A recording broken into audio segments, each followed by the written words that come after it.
Hello, welcome back to my channel, or welcome to my channel. Gosh, I always feel like I start these videos in exactly the same way.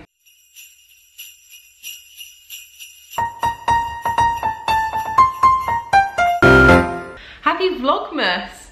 So I've decided to undertake Vlogmas, which I feel like is potentially setting myself up for disaster, considering I try and upload twice a week and often miserably fail. So now I'm trying every day for the whole of December.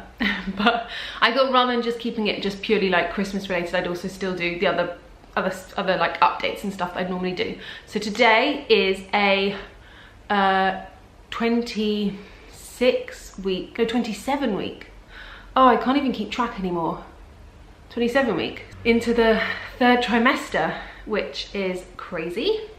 So what have I got written on my phone? I've written some notes. I'm starting to get quite organised. The days of kind of sickness and cravings are long gone, but actually recently, I'd say from like, so I'm 27 weeks now, so I'd say from like 24 weeks onwards, I've been getting really horrible headaches, like really intense, like in this part of your head, like behind your eyes, like really intense headaches that kind of just last all day, kind of come and go, but basically just last all day.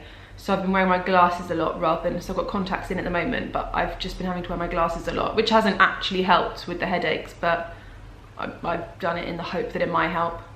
So that's been a bit annoying. I have been taking paracetamol sometimes, but not loads, because I was reading about it and it basically just says there's no proof either way, and so they just suggest that you try and keep it to a minimum if you do take it. And so sometimes I've got to be with Jet, I've got to be able to kind of keep my eyes open, so I've been taking it a bit just so that it's kind of manageable.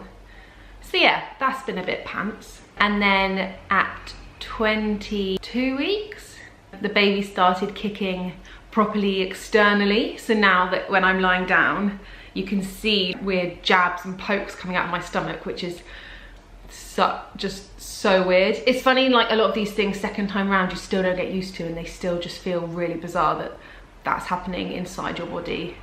Just is like an alien. But that's been really nice for Henry, so now he can actually feel and see the baby kick. So I think that's really nice for the dad. The first time they start to actually really like see it as well and imagine it, and kind of, I don't know, it all kind of comes home a bit more, I think. It's funny, like the stages of kicking. So I'd say the first stage for me was at about 17 weeks, and it's just like tiny little flutters and tiny little like pops against the inside of your tummy, and then those pops start to turn to like little pokes like that, and then it's weird as it slowly starts turning into like jabs and kicks. And now actually I'd say at 27 weeks it's starting to go into that next stage where it's like jabs and kicks, but also you can kind of feel like big turns and moves, and like inside your stomach there's these like weird shifts. And then remember from with Jet, then the last stage, you just feel like you have a whale inside your stomach that is taking up the most room it can, and it will just do like these big, long, like moves around. So I feel like I'm kind of in the penultimate stage of kicks, where it's like still little jabs, but then also starting to be turns. So that's really nice. It's funny as well, second time round, I've just had the one midwife appointment, I think since 16 weeks, so in 10 weeks, haven't seen the midwife, I've just had my scan. Which is weird, because obviously first time round, I think you would have seen the midwife in that time maybe 3 times. Yeah, so I saw the midwife and she just did my blood pressure, listened to the heartbeat again, measured the bump. They measure from like kind of where your bra sits to where the bump starts kind of going back down again, like basically like just below where your knickers start.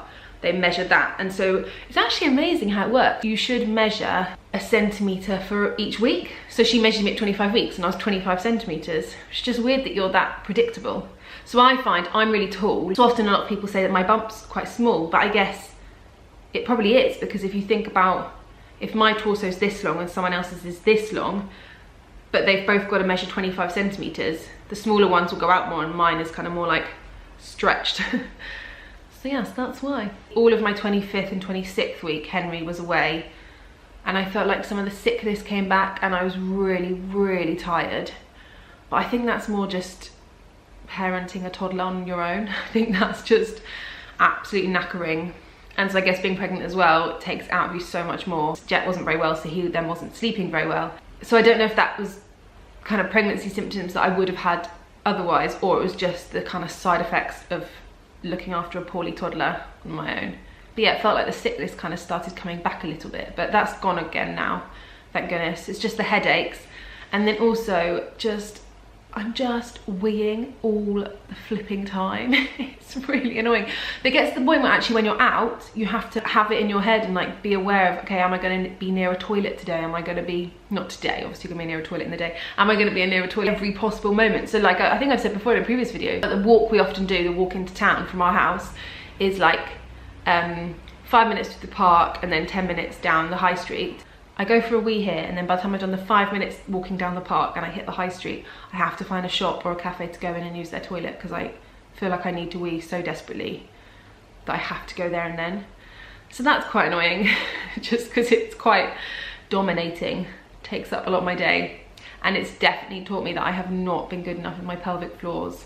If you're watching this and you've just had your first baby, or actually if you're watching this and you've had any babies, do your pelvic floor exercises, because they are important.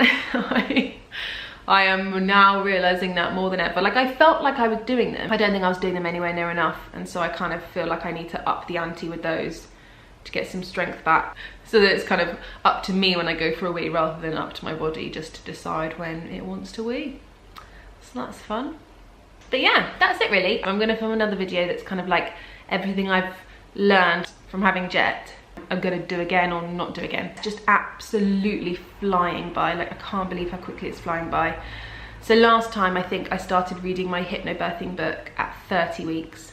So that'll be in a couple of weeks. I'm definitely gonna start reading that again. I'm gonna sign up for a course as well this time, because last time I just read the book.